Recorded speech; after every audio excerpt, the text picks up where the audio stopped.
Hey guys, so this is Cinemalaya tomorrow, and for those who are not in the know or who aren't from the Philippines, Cinemalaya is the biggest Philippine independent film festival in this country, and lots of people look forward to it because tons of quality stuff has come from Cinemalaya in the past. And it is Cinemalaya's 10th year this year. They still have 25 films in competition. 10 of those are short films, but I want to just kind of overview the 15 full-length feature films that are going to be in competition. So those are split into two categories. The first category is called the Director's Showcase, and Director's Showcase is pretty much films made by directors who have had like a mainstream hit before. Not really hit, but just like a mainstream release before. And I believe they get like 2 million pesos to fund the film. So I have my laptop here. I'm just gonna basically like read through the synopses of all these movies and like just give my quick thoughts about each of them. So the first movie in the director's showcase is called Asentado, directed by Louis Ignacio. In the middle of the preparation for the Taong Putik Festival, a young man penniless and in love takes on a drug career job that goes terribly wrong. To save him, his mother now makes the most difficult decision of her life. Now, I couldn't find a trailer for this movie. I couldn't find trailers for a lot of these movies, so I don't really know much about it. However, like just based on the synopsis, I'm beginning to see how much of an effect the film On the Job had. That came out last year. It's this huge hit because it was this really kind of original crime drama here in the Philippines, and the success and popularity of that film kind of started springing up lots of different other crime dramas in the Philippines. Like since last year, it's been happening, and I'm just hoping that this doesn't come off as like a copycat kind of thing. Number two, we have Hari ng Tondo, directed by Carlitos Sigion Reyna. A grandfather on the brink of bankruptcy brings his grandchildren back to the community that made and shaped him, only to find out the place is no longer the same. Now, Hari ng Tondo actually looks really, really cool.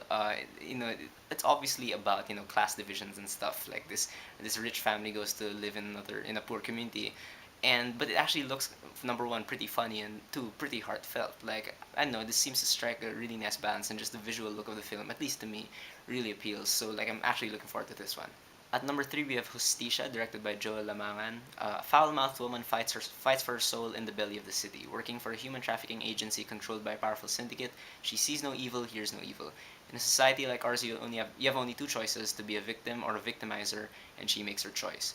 Now, based on this synopsis, I actually was kind of looking forward to this. I was kind of excited. Then I saw the trailer, and maybe it's just that the trailers are edited badly, but this does not look good anymore. But I don't know. It has the strength of Nor, and I don't know, just the synopsis in itself really is still pretty interesting. Again, with the whole crime drama kind of thing, uh, but hopefully again it won't be like a morality tale sort of, which is what I'm afraid of happening like all the time. At number four, we have Casal, directed by Joselito Altarejos. Casal is a slice of life drama of a gay couple whose resolve to stay together is challenged as they attend a wedding. It is also an examination how a gay couple navigates through the different institutions in Philippine society. Now, Casal, again, trailer looked really bad, but just again based on the synopsis, based on at least the production values in the badly edited trailer, I am actually very excited for this because hopefully we finally get a film that talks about homosexuality in the Philippines in a very sober way. Like the Philippines has a really bad reputation for representing gays as just comic relief characters or just parodies of themselves, and it would be so nice to finally have a serious film about homosexuality that really tackles these topics fairly. And at number five for the director showcase, we have The Janitor, directed by Michael Toviera. Crisando Espina, a cop on suspension under investigation, is tasked to eliminate the suspects involved in a bank robbery slash massacre that shocked the whole nation. Again, crime drama, and I really, really kind of have a bad feeling about this. I don't know, like it's just me being scared, but I'm afraid of like the ambition it has. That I'm hoping it has the production value to back that up. But as of now, like just from the posters and the trailers and stuff, it just feels like it's trying a bit too hard. But I'm probably just being a cynic. And now on to New Breed. New Breed features 10 films. These ones are made by directors who have not had like a big mainstream movie, and I believe they get 1 million pesos to fund to make the movie. And so starting off, we have Guaya, directed by Francis Xavier Pachon. Divina, a 35-year-old Manobo, is preparing for her daughter Rowena's 12th birthday when she hears shocking news. Her daughter has been attacked by a crocodile, her body still missing. As Divina searches for the body of her daughter in the marshlands of Agusan, she learns a lesson more tragic than her fate. Not all predators are underwater, based on actual events. And Buaya looks really, really cool. Like, probably among all the Cinemalaya movies, this one, for me, sounds the most intriguing. And the short teaser they have, while it doesn't say anything at all, it looks fantastic visually, at least. It's just this wide shot, and it's incredible coloring also. And I don't know, like, just again, the plot, you can kind of maybe tell where this might go. Maybe something about paranoia, like, was the daughter actually eaten by a crocodile? Was she kidnapped? Something like that. So I'm actually really looking forward to this. I'm hoping it's not too, slow and artsy and stuff. I do hope like there's a narrative really running through it. Secondly, we have Children's Show, directed by Roderick Cabrido. Children's Show is a full-length film based on a real-life story of children ages 10 to 15 years old being used by a syndicate for an underground wrestling match. Again, this sounds really, really interesting. I'm hoping they again represent this fairly. They don't have clear-cut good guys, bad guys, because stuff like this does happen in the Philippines, and it is a very complex issue because people are spurred on to do bad things because of poverty and all of that, and some people go along with it because it's the only way they can earn money. So I'm hoping they do tackle this issue like from a multi-perspective kind of way. Number three, we have Dagitab, in parenthesis Sparks, by Giancarlo Abrahan V. So while the marriage of two professors is on the verge of falling apart, the woman is dragged into a scandal involving a young student. On the other hand, the man falls in love with his research, a deity, supernatural being that appears to him as the ghost of an old flame. I couldn't find a trailer of this, and the poster doesn't show anything. This sounds really, really weird. Like, I just don't know what to think of it. Like the whole falling in love with his research. It's like I really have no idea where this is gonna go. At the most, I'm hoping it's gonna be at least an interesting watch. Like, pretty unique. Next up, we have First Kasi Third, directed by Riel S. Florido. So, 65-year-old woman gets reunited with their first love, and finally, the supposed first date happens 4 decades after they got separated. First Kasi Third looks extremely promising. I think, good things are in store for this. There's something about me and movies about old people, like the movie Amor. There was a movie that came out Cinemalaya a couple years ago called Buakaw, and movies about old people like just really get to me. So this looks really, really sweet and funny and genuine. It's about finding love again in your old age and stuff. And while I necessarily can't relate to that directly, I do think it looks really, really sweet. It looks nice. Next up, we have the movie Hashtag Y. Yes, Hashtag Y, directed by Gina M. Santos. So Hashtag Y chronicles the adventures of the members of a generation made universal by the realms of social media, the internet, sex, drugs, and alcohol, and the nights they won't remember but will never forget. The thing with Hashtag Y is that I would have been really excited for this if the director didn't make something that sounded extremely similar 2 years ago called The Animals. And for me at least, like he's a young guy. I got to meet him at the screening. He's a young guy, but he's not in this generation anymore. So I'm just really hoping that he doesn't represent the generation unfairly, because I'm a part of this generation and I can recognize that I do kind of also condemn sometimes the excessive lifestyles and stuff, but I know full well that that is not the only side to my generation. So I don't want this movie to be just like a full-on condemnation. And like from the looks of like the trailer and stuff, which do look pretty good production-wise, I'm just afraid that it might be like again like a morality tale and stuff.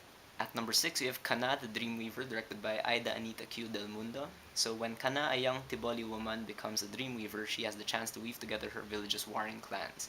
But will she give up her true love to do so? The synopsis sounds really cheesy, true love and all of that. But I don't know. Again, this movie looks really great, visually speaking, and I'm always kind of excited when a movie tries to delve into the culture of an indigenous tribe, because that's dying culture right there. And I don't know. I'm hoping that alone can kind of make this an interesting watch. I'm not sure, like how well the plot will flesh itself out, but I am looking forward to this. And Mara Lopez, who is the lead in this movie, she's really, really pretty, and like I hope to see her. At number seven, we have Marikina, directed by Milo Sugueco. So unlike the former Philippine First Lady, Imelda is indifferent towards shoes. To her, they are fraught with the bittersweet nostalgia of childhood, one that was marred by a difficult relationship with her shoemaker father, Romeo. Growing up, all of hers were handmade by him. Now a mature woman, she takes a pivotal call from the morgue, spurring her search for the perfect pair of shoes for her dead father. The deeper she searches for the perfect shoes, the more she finds herself. Marikina is the Cinemalaya movie of this year I think I am most excited for, like overall now that I think about it, because of how I'm a sucker for like those stories that take like such a simple concept and just mine it for all it's worth, and make it like a character study. And the trailer is absolutely useless. It's pretty much like a PowerPoint slideshow of a bunch of shoes. I'm hoping the movie isn't a PowerPoint slideshow. But, just again, based on the cast, based on the synopsis and stuff, this seems really, really promising. I'm very, very excited. I'm hoping it's good. At number 8, we have Ronda, directed by Nick Olanka. So, a policewoman who patrols Manila during the night arrests her teenage son for killing his lover. again, crime drama, but this has this moral ambiguity to it that I'm hoping sets it apart from the others. And again, I couldn't find the trailer or anything, but it just does look very interesting. So yeah. At number 9, Separados, directed by GB San Pedro. This is the bittersweet saga of six men who have separated from their wives. Inspired by true stories, their parallel and overlapping tales offer six different portraits of the failure of monogamy in a society where divorce is supposedly not an option. Ironically, fate and circumstance bring them together at a church wedding, where one of them takes a second chance at marital bliss.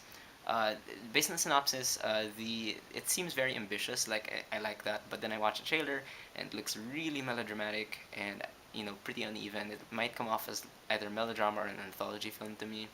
I'm not sure. Again, I'm just anxious about every single movie ever that comes out. So I don't know. Like I really don't really feel that good about this one, but I'm still probably gonna see it. And at number 10, we have Sundalan Kanin, directed by Janice O'Hara and Denise O'Hara.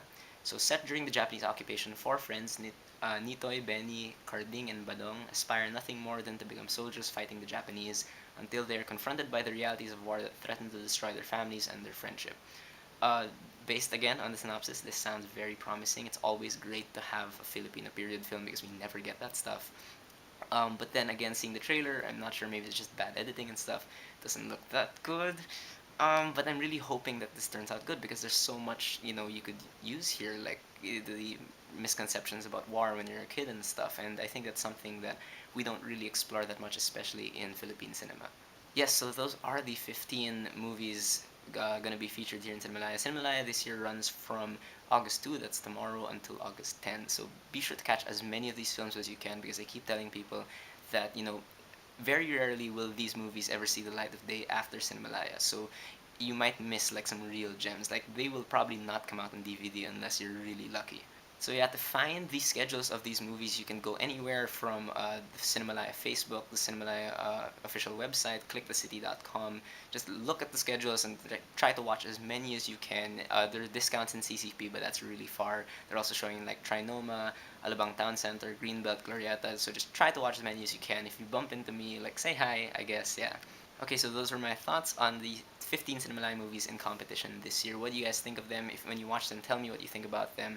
And whether you agree with me or not, please leave me a comment. Let's have a conversation.